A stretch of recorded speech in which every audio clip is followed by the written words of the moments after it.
Welcome to SL English. ఈరోజు on his having arrived at the age of 23 అన్నటువంటి పోయంని చూద్దాము. ఇది సెకండ్ ఇయర్ ఇంటర్మీడియట్ వాళ్ళది. మిల్టన్ టైంని థీఫ్తో పోలుస్తూ ఉన్నాడు. ఎందుకు? యూత్నట సైలెంట్గా క్విక్గా అలా దొంగలించుకుంటూ తీసుకెళ్ళిపోతూ ఉందంట. He feels surprise at how fast time has passed. తను సర్ప్రైజ్ అవుతూ ఉన్నాడు. ఎందుకు? టైం ఎంత ఫాస్ట్గా గడిచిపోయింది అని చెప్పనమాట. టైం ఎలా గడిచిపోతుందంటే బర్డ్స్ ఎలా ఫ్లో ఎగురుతాయో అలాగా ఎగిరిపోతూ ఉందట. అతనికి ఇప్పుడు అలా ఎగిరిపోయి టైము 23 ఇయర్స్ ఏజ్ వచ్చేసిందంట. తెలియకుండానే ఇదంతా గడిచిపోయింది అంటున్నారు. అతని యొక్క డేస్ ఎలా గడిచిపోయాయి అంటే హార్స్ ఫుల్ స్పీడ్ రేస్లో పాల్గొంటే ఎంత స్పీడ్గా పరిగెడుతుందో అంత స్పీడ్గా డేస్ అన్నీ కూడా గడిచిపోతున్నాయట. తను ఎలా ఫీల్ అవుతూ ఉన్నారంటే తను ఏజ్ అయితే గడిచిపోయింది కానీ తను మాత్రం ఏది సాధించలేదు అని చెప్పేసి ఫీల్ అవుతూ ఉన్నారు Milton. How soon hath time the subtle thief of youth stolen on his wing my 3 and 20th year. My hasting days fly on with full career on but my late spring no bud or blossom showeth. ఈ stanza meaning చూద్దాము. Milton ఏంటంటే టైంని thief లాగా చూస్తున్నాడు, personify చేస్తున్నాడు. ఏంటంటే ఇది యూత్ని సైలెంట్గా క్విక్గా స్టీల్ చేసేస్తుంది అని చెప్పి చెప్తున్నాడు అనమాట. He feels surprised at how fast time has passed. తను సర్ప్రైజ్గా ఫీల్ అవుతున్నాడు, టైం ఎంత స్పీడ్గా అయిపోయింది అని చెప్పి. టైం ఎగిరిపోయిందంట. And now he has now reached 23 years of age without realising how quickly it happened. Time అనేది ఎగిరిపోయింది అంటున్నాడు. ఎలాగంటే 23 years ఏమీ తెలియకుండానే గడిచిపోయింది. అంత తొందరగా, చాలా తొందరగా గడిచిపోయింది. 23 years గడిచిపోయినాయి. చాలా స్పీడ్గా పక్షి ఎగిరిపోతే ఎంత స్పీడ్గా ఎగిరిపోతుందో అంత స్పీడ్గా ఎగిరిపోయింది, టైం అంతా కూడా అయిపోయింది అని చెప్తూ ఉన్నాడు. His days are rushing ahead rapidly like a horse. ఎలాగా డేస్ అన్నీ కూడా గడిచిపోతున్నాయంటే హార్స్ ఫుల్ స్పీడ్లో రేస్లో పరిగెడితే ఎలా పరిగెడుతుందో అంత స్పీడ్గా డేస్ అన్నీ కూడా గడిచిపోతున్నాయంట. Despite being at the age when most people show promise as trees blooming in spring, he feels unproductive and that he has not achieved much. రోజులైతే గడిచిపోతున్నాయి కానీ ట్రీస్ ఏమో బ్లూమింగ్ ఇస్తూ ఉన్నాయి, అంటే పూలు పూస్తూ ఉన్నాయి. ఇతను మాత్రం ఏం ఫీల్ అవుతూ ఉన్నాడు? ఏజ్ అయితే గడిచిపోయింది కానీ తను మాత్రం ఏది కూడా సాధించలేదు అని చెప్పి ఫీల్ అవుతూ ఉన్నాడు అనమాట మిల్టన్. టైంని ఎలాగ దేంతో పోలుస్తూ ఉన్నాడంటే థీఫ్తో పోలుస్తూ ఉన్నాడు. ఎందుకని? టైం యూత్ని సైలెంట్గా క్విక్గా స్టీల్ చేస్తూ ఉందట, దొంగిలించుకొని వెళ్ళిపోతూ ఉందంట. అతను సర్ప్రైజ్ అవుతున్నాడు. దేనికి? ఎంత టైం స్పీడ్గా గడిచిపోతుంది అని చెప్పి. టైం అట బర్డ్స్ ఎలా ఎగిరిపోతాయో అంత స్పీడ్గా ఎగిరిపోతుందంట. ఇప్పుడు 23 years ఏజ్ అతనికి వచ్చింది. తనకు తెలియదు అంత స్పీడ్గా గడిచిపోయింది అని చెప్పి చెప్తూ ఉన్నాడు.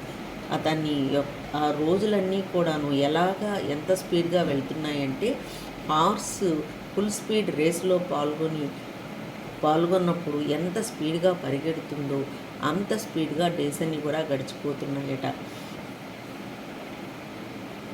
ట్రీస్ బ్లూమ్ అవుతూ ఉన్నాయి కానీ ఇక్కడ తను అన్ప్రొడక్టివ్, ఏమీ కూడాను సాధించింది ఏమీ కూడా లేదు అని చెప్పేసి చెప్తూ ఉన్నాడు. టైం అయితే గడిచిపోయింది కానీ తను ఏది కూడా అచీవ్ చేయలేదు అని చెప్తూ ఉన్నాడు. సెకండ్ స్టాంజా చూడండి.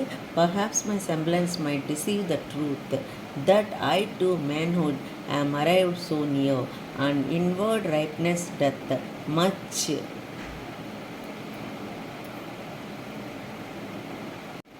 Perhaps my semblance might deceive the truth that I too manhood am arrived so near, and inward ripeness doth much less appear, that some more timely happy spirits endureth.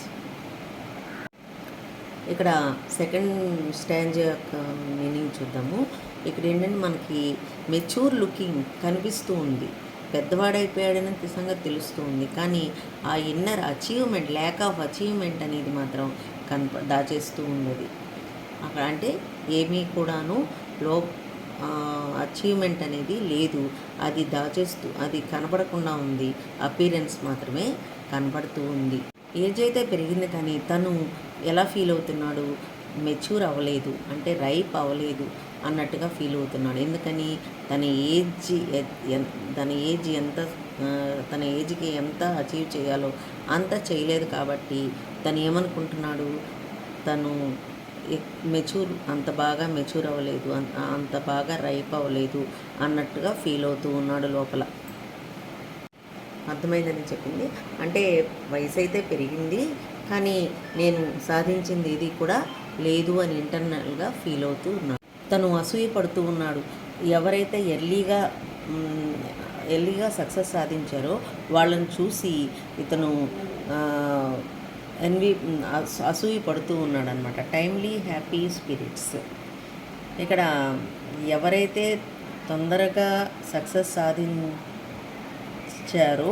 Talent చూపించారో వాళ్ళని చూసి ఇతను అసూయ పడుతూ ఉన్నాడు.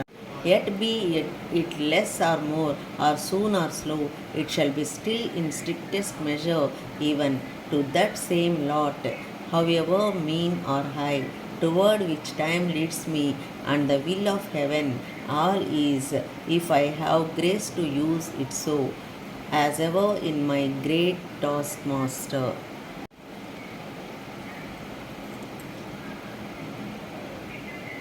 Growth అనేది ఎర్లీగా వచ్చినా లేట్గా వచ్చినా, తక్కువ వచ్చినా ఎక్కువ వచ్చినా కూడాను అతను యాక్సెప్ట్ చేస్తున్నాడు అనమాట. ఎందుకంటే he believes that whatever happens will happen according to God's precise plan. ఏది జరిగినా కూడాను అదంతా కూడా గాడ్స్ ప్లాన్ ప్రకారమే జరుగుతుంది. Whether his destiny is great or humble, he must accept it. వచ్చినటువంటి డెస్టినీ గ్రేట్గా అయినా హంబుల్గా అయినా ఎలా అయినా కూడాను అతను కంపల్సరిగా యాక్సెప్ట్ చేస్తున్నాడు. He trust that time and God's will are guiding to his true purpose. ఏది జరిగినా కూడా ఒక పర్పస్ కోసమే అలా జరుగుతుంది అని చెప్పి అతను నమ్ముతున్నాడు అనమాట. ఏది జరిగినా గాడ్ విల్ ప్రకారమే జరుగుతుంది, ఒక ట్రూ పర్పస్ కోసమే జరుగుతుంది అని చెప్పేసి అనుకుంటూ ఉన్నాడు. The only important thing is whether he has grace to use his life well. Important thing ఏంటంటే అతనికి దేవుడి యొక్క గ్రేస్ ఉందా, డివైన్ హెల్ప్ ఉన్నదా అని చెప్పి తన యొక్క లైఫ్ని యూజ్ చేసుకునేందుకు దేవుడి యొక్క కృప ఉందా లేదా అని చెప్పేసి ఉన్నది. అదొకటే important thing. He wants to live and work under God's watchful eyes, fulfilling his duty before God whom he calls his great taskmaster. బ్రతకాలి, వర్క్ చేయాలి. ఎవరి దగ్గర? గాడ్స్ యొక్క వాచ్ఫుల్ ఐస్ దగ్గర కింద మనము వర్క్ చేయాలి, తర్వాత బ్రతకాలి. Fulfilling his duty before God, తన యొక్క బాధ్యతల్ని తను నిర్వహించాలి. Whom he calls his great task master, తను గ్రేట్ టాస్క్ మాస్టర్గా పిలువబడే గాడ్ దగ్గర తన యొక్క డ్యూటీని తను ఫుల్ఫిల్ చేయాలన్నమాట అని అనుకుంటూ ఉన్నారు మిల్టన్. ఓకే, తన గ్రోత్ ఎర్లీగా వచ్చినా లేటుగా వచ్చినా, తక్కువ వచ్చినా ఎక్కువ వచ్చినా అతను దాన్ని ఒప్పుకుంటున్నారు, యాక్సెప్ట్ చేస్తున్నారు అనమాట. అతను ఏమనుకుంటున్నారంటే ఏది జరిగినా కూడా అదంతా కూడా గాడ్స్ యొక్క ముందు ప్లాన్ ప్రకారమే జరుగుతుంది అని చెప్పి నమ్ముతున్నాడు. తన యొక్క డెస్టినీ గ్రేట్ అయినా కాకపోయినప్పటికీ కూడాను అతను తప్పనిసరిగా యాక్సెప్ట్ చేస్తాడు, తను తప్పనిసరిగా ఒప్పుకుంటాడు. ఏమని నమ్ముతున్నాడంటే అతను గాడ్స్ విల్లు, టైము రెండూ కూడాను are guiding to his true purpose. అవి రెండూ కూడాను తను ఏం జరగాలో అదే జరుగుతుంది. గాడ్స్ అన్నీ కూడాను టైం ప్రకారం గాడ్ విల్ ప్రకారమే జరుగుతాయి. ఒక పర్పస్ ప్రకారమే జరుగుతాయి, పర్పస్ కోసమే జరుగుతాయి అని చెప్పి అతను నమ్ముతున్నాడు. అంటే ఏదైనా టైం అయినా గాడ్స్ విల్ అయినా ఏదైనా కూడాను పర్పస్ అతని ఏంటి దాని ప్రకారమే జరుగుతాయి. అతను ఏం చెయ్యాలి అన్నటువంటి దాని ప్రకారమే జరుగుతాయి. ద ఓన్లీ ఇంపార్టెంట్ థింగ్ ఏంటంటే తనకి డివైన్ హెల్ప్ ఉందా లేదా, దేవుడి యొక్క కృప ఉందా లేదా తన లైఫ్లో అని చెప్పేది ఒకటే ఇంపార్టెంట్ అనమాట. He wants to live and work. ఏదైనా బ్రతకడం పనిచేయడం అంతా కూడాను దేవుడి యొక్క వాచ్ఫుల్ ఐస్ కిందే పనిచేయాలి. తన బాధ్యతను నెరవేరుస్తూ పనిచేయాలి. ఎవరు అతను? గ్రేట్ టాస్క్ మాస్టర్ అని పిలువబడే గాడ్. అతని కింద మనము మన లైఫ్ని, మన వర్క్ని అంతా కూడాను అతని వాచ్ఫుల్ ఐస్ కింద మన డ్యూటీని ఫుల్ఫిల్ చేస్తూ చేయాలి. ఆ తర్వాత అతని ఇష్టం అనమాట. అతను మంచి చెయ్యాలా, చెడు చెయ్యాలా, లేకపోతే ఎప్పుడు ఏది చెయ్యాలి అన్నటువంటి ఇవన్నీ కూడాను డెస్టినీ అనేది గ్రేట్గా ఉండాలా, తక్కువగా ఉండాలా, ఇవన్నీ ఎప్పటికీ ఏ పర్పస్ ఏది ఏ ప్రకారం జరగాలి, ఇవన్నీ కూడాను గాడ్ యొక్క ప్రిసైజ్ ప్లాన్ ప్రకారమే జరుగుతాయి. కాబట్టి మనం ఏం చేయాలి? మన యొక్క డ్యూటీని కరెక్ట్గా చేయాలన్నమాట. అది చేస్తే అతను దేవుడి దృష్టి, దేవుడి యొక్క కృప మనకి ఉంటే అతని ప్రకారమే జరుగుతుంది. అతను ఎలా జరగాలని ఉన్నా దాని ప్రకారమే అది జరుగుతుంది అని చెప్పేసి నమ్ముతూ ఉన్నారు మిల్టన్. అర్థమైందమ్మా? అర్థం కాకపోతే మరొకసారి జాగ్రత్తగా చూడండి. How soon hath time the subtle thief of youth stolen on his wing my 3 and 20th year, my hasting days fly on with full career, but my late spring no bud or blossom shed.